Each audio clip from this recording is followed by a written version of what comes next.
Introducing YouTube memberships, a fun way to support the channel while getting some exclusive perks. Click the join button to become a member now and get benefits like badges next to your name on videos, behind-the-scenes photos, advantages during the live trivia game, discounts on merchandise, private one-on-one video chats, the ability to request future video topics, and exclusive 8 to 10 minute videos on the history of the NFL. And now, on with our feature presentation. When you think of the greatest inventions in football television history that completely changed the way that we consume games and watch the sport, odds are, this is one of the first things that comes to mind. The RedZone channel is revolutionary, and ever since its creation in 2005 by DirecTV, and then in 2009 with NFL Network, it has been, for many people, the only way to watch football, especially when their team is not playing. If you have no idea what RedZone is, it is, in essence, football with all the excitement and none of the commercials or lulls in the action. It is 7 hours of commercial-free football. How it works is simple. Anytime any team is in the red zone and is about to do something, the channel flips over to that game. Then, once that's done, it will flip over to another exciting game or moment in a different game, and so on and so forth. You'll get multiple games at once. You'll get no punts or commercials or situations where a team is pinned deep and is unlikely to score. It is just non-stop action. And I'm not sure there's a single person out there that hates RedZone, because if it's not your cup of tea, you don't have to watch it. And the concept itself is absolutely genius. RedZone is amazing. But what you might not know is that exactly 50 years ago to the day, as of the time this video comes out, was the first ever broadcast of the RedZone. Sort of. You see, 50 years ago, on November 4th, 1973, we had one network try to pull it off, and show multiple games at the same time. Anytime there was a lull in the action, they'd cut away to a different game. Anytime there was a break or nothing happening, time to go to a different game. Again, the RedZone we all know and love originated in the latter half of the 2000s, but it actually originated all the way back in 1973, half a century ago. And it was a complete disaster. Like a legendarily bad disaster. Because this is the story behind the original NFL RedZone broadcast that you probably don't know about, and one of the worst broadcasting failures in NFL history. Before I talk about the actual controversy in question, we need some context to understand why the CBS affiliate, KPIX, decided to do this in the first place, as well as the games that were on the agenda that led to this. It's November 4th, 1973. It's week 8 of the NFL season, and we've got 2 games on the calendar that matter for the purposes of our story. In one corner, you have this game right here, an interconference battle between the New York Giants and the Oakland Raiders. I've talked about this game before in a previous video of mine involving a bizarre controversy that may or may not have involved the Raiders cheating by stealing the Giants' defensive playbook in order to gain a significant competitive advantage. So if you do want to learn more about that, you can do so by clicking the card in the upper right corner. For the hometown team, the Raiders, this is a monumental game for them, even though they are expected to win by a ton, seeing as the Giants are an abysmal team that enter the game at 1-5-1, having lost 5 straight and having not won since the opening week of the season. Oakland needs to win this game, seeing as they are 4-2-1 in the AFC West, only leading the division by a game, and with Kansas City and Denver right on their tails for that division crown. And in the other corner, you have this game right here, an NFC battle between the Detroit Lions and the San Francisco 49ers. This game felt like an absolute must-win for the hometown team in our story, the San Francisco 49ers, who are going on the road to Tiger Stadium for this one. After 3 straight seasons near the top of the NFC making the playoffs, they find themselves in an unfamiliar spot for recent times, sitting at 3-4, alternating wins and losses every single week since the opening week of the season. The good news for them was that the wildcard race in the NFC wasn't looking all that great, as despite their poor start, they only sit a game back of the Dallas Cowboys and the Atlanta Falcons at 4-3 for that lone wild card near the halfway spot, which was their only hope of the playoffs, seeing as the Los Angeles Rams were running away with the division at 6-1. But time was definitely running out. It was not on their side. And if they couldn't beat a 2-4-1 Lions team that was really struggling as of late, having dropped 3 of their last 4, then they would be in serious trouble. And their playoff hopes, barring a complete miracle that would include running the table and then some, would be dead in the water. So that was what was happening at 4 o'clock Eastern that day in the Bay Area. The Raiders were playing the Giants, and the 49ers were playing the Lions. And you would think that television in the Bay Area would reflect that, right? CBS owns the rights to NFC games, and NBC owns the rights to AFC games. So while it stinks for people who are fans of both teams, as sacrilegious as that may seem, you could watch whichever game you wanted to. Want to watch the Raiders? Just flip over to NBC. Want to watch the 49ers? Just flip over to CBS. No harm done. The problem, though, is that this wasn't how it worked, because the network televising the game was not determined by who the home team was, but rather who the road team was. There was no such thing as cross-flexing back then like there is today, where games can move across networks at will, and where AFC games can happen on Fox and NFC games can happen on CBS. Back in 1973, unless the game was on Monday Night Football on ABC, every single game where the road team was from the NFC was held on CBS without exception, and every single game where the road team was from the AFC was held on NBC without exception. It was an incredibly rigid system. And as you might be able to tell, that poses a giant problem. Because with the 49ers being an NFC team playing on the road, and with the Giants being an NFC team playing on the road against the Raiders, this meant that CBS held the rights to both the Raiders game and the 49ers game. And this wouldn't be a problem if it wasn't for the fact that both games were being held at the same time. And considering the fact that San Francisco and Oakland are only separated by 12 miles, thereby sharing the same CBS affiliate in KPIX, this meant that the CBS affiliate there had to choose between showing the Raiders and showing the 49ers. Either way, one team is going to get completely and utterly shafted. When you live in the home market, you rightfully expect to get every game that your team plays. And now, through no fault of KPIX and entirely through the fault of the schedule makers, that was straight up not going to be possible. Now you might be asking yourself the obvious question. How did the NFL not see this as a problem?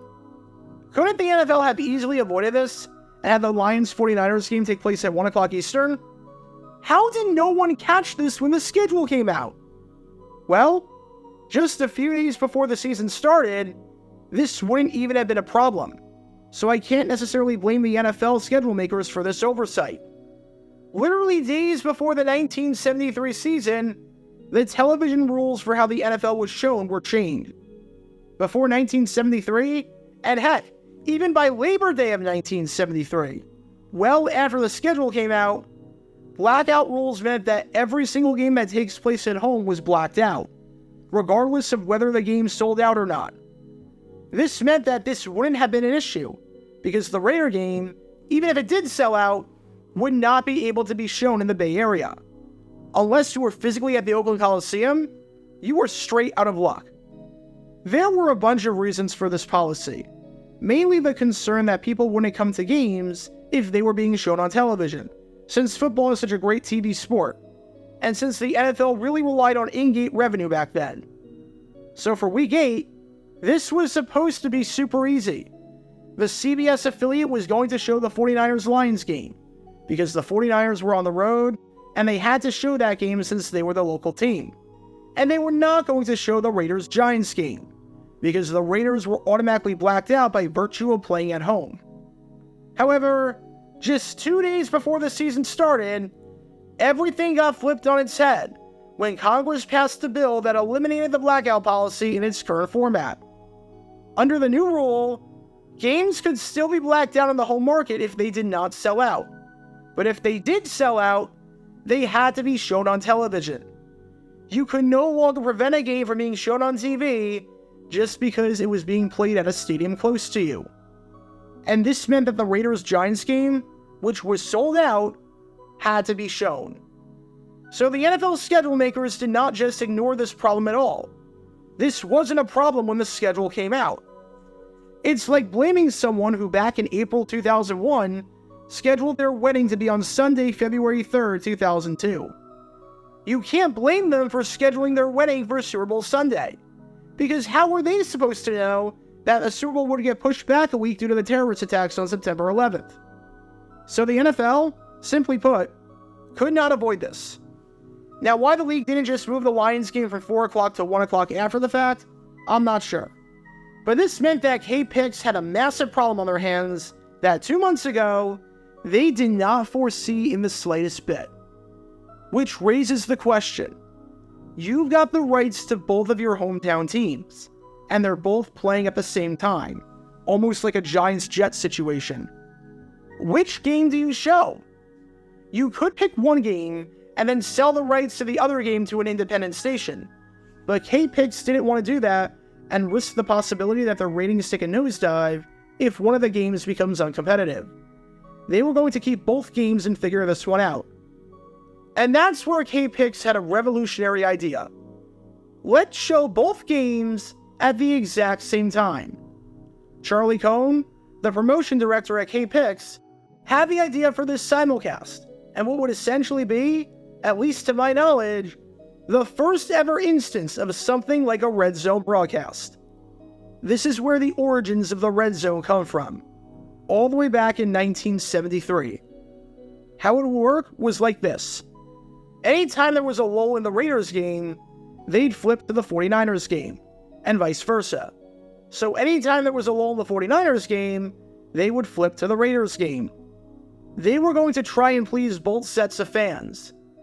And when CBS in New York heard the idea, they gave K-Pix the green light. So they weren't breaking any rules or circumventing the law by doing this. They had permission to try this out, with Barry Tompkins being the anchor for the program, serving as the Scott Hansen or Andrew Siciliano type figure. Said Tompkins, there will be extensive use of taped slow-motion video replays, and it will be live unless two things happen at the same time, in which case, one will be shown slightly delayed. Basically, we'll cover it like a golf tournament. And honestly, that's a pretty good way to look at this. Hopping from golfer to golfer for final round coverage on Sunday was traditional, so why not try the same for football? However, the reaction prior to the broadcast was not universal praise, or wait a second, that's genius, and that's going to change the way we watch sports forever. There was a ton of skepticism that this was going to work. One writer lambasted the idea and said, CBS's intention of carrying two football games at the same time on the same channel is not only the dumb idea of the year, it's positively immoral. 2 games at once? How is this even possible? It isn't, of course. Sounds like a mess, doesn't it? There was skepticism about what happens if 2 games are exciting and come down to the wire.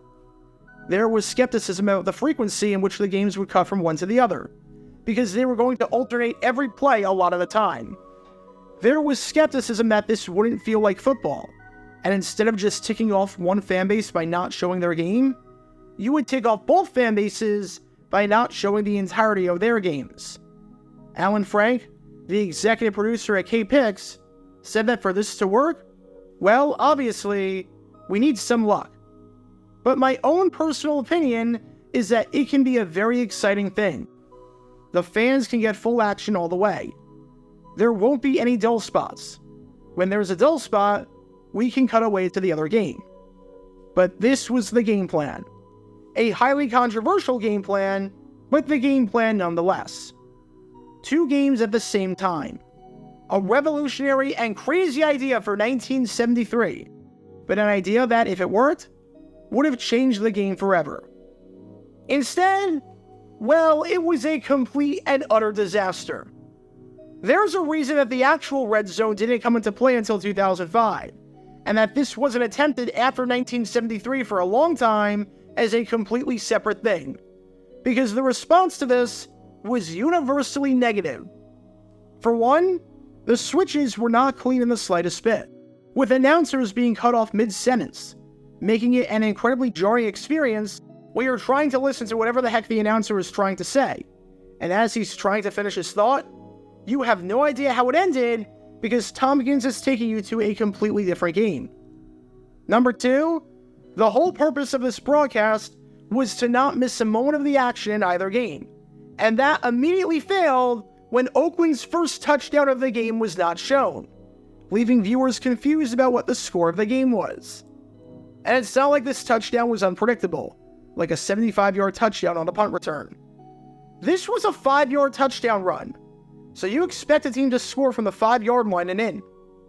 Plus, because the Raider game was a blowout, with the Raiders winning 42-0 and leading 28-0 at the half, the Raiders were barely shown for the second half, as the much closer 49ers-Lions contest, which was 24-20 Lions at the half and was eventually won 30-20 by Detroit, was shown for the final hour with a few exceptions. As one writer said, this show was a flop because of confusion and the fact that the 49er game, a close contest all afternoon, deserved way more attention than the runaway Raider victory. How much of a disaster was it? At the end of the day, 356 people called into K-Pix about the broadcast. Of those 356 calls, a grand total of 3 of them were positive. Seriously, 3 out of 356 people, or 0.8%. Now there might be a bit of bias in that, seeing as you're not calling in usually to compliment someone. You usually call up an airline when they screw up your flight or misplace your luggage, not to tell them how much you appreciated flying with them. But the point still stands. 99% of people hated this. The broadcast was agreed upon by just about everyone as a disaster. CBS producer Bill Fitz said, "I didn't expect to win with fans from either team, but I don't think I missed any significant plays or big plays in either game. Either clearly forgetting that he forgot to show a touchdown, or not realizing that a touchdown in the first quarter is a significant and big play, therefore showing that he knows nothing about football. Either way, however you want to slice it, this didn't work at all." This broadcasting decision by CBS and K-Pix involving the games between these 4 teams behind me right here, mainly the Raiders and the 49ers, really show what happens when you try to please everyone. You end up pleasing no one. They tried to please both Raider fans and 49er fans at the same time by showing both of their games. And at the end of the day, they just ticked off both of those fan bases. But look, this idea was something else. This was quite the invention, and I can't exactly blame K-Pix for trying something new here, because they were faced with quite the interesting and unique pickle. It was quite the solution, and even though it didn't work out, mainly because the technology was way too far behind the time, it was something else. Hindsight bias says that they probably should have sold one of the games, whether it was the Raider game or the 49er game, to an independent station and done that instead. But this was definitely quite the invention that is remembered 50 years later for how innovative it was. As a side note, there is no surviving footage of this broadcast, nor do I expect there to be. But if for whatever reason, you lived in the Bay Area back in the 1970s, and you have surviving footage of this RedZone broadcast, please let me know, because I love controversies like this and love stories like this. I would love to see it. If it's out there, I don't think it is, but if it is, please let me know. Again, did this broadcast work out? Not in the slightest bit. But it was something unique and something innovative that, exactly half a century later, deserves to be remembered, because it was the precursor to something we all know and love today. K-Pix was faced with a massive problem, and they came up with an incredibly bold and out-of-the-box solution.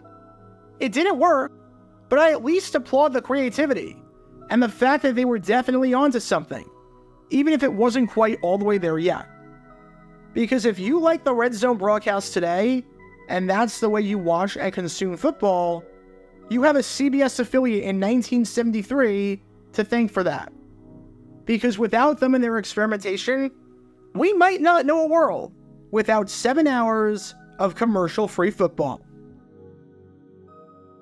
Get your official Jaguar Gear 9 merchandise by going to jj9shop.com, and be sure to like and subscribe, as it really helps the channel out a lot. Join me every Wednesday night where we'll play NFL Trivia for cash prizes at 9 p.m. Eastern over on Twitch. To learn more about the history of college football, subscribe to Jaguar Gator 8. To learn more about the history of Major League Baseball, subscribe to Jaguar Gator 7.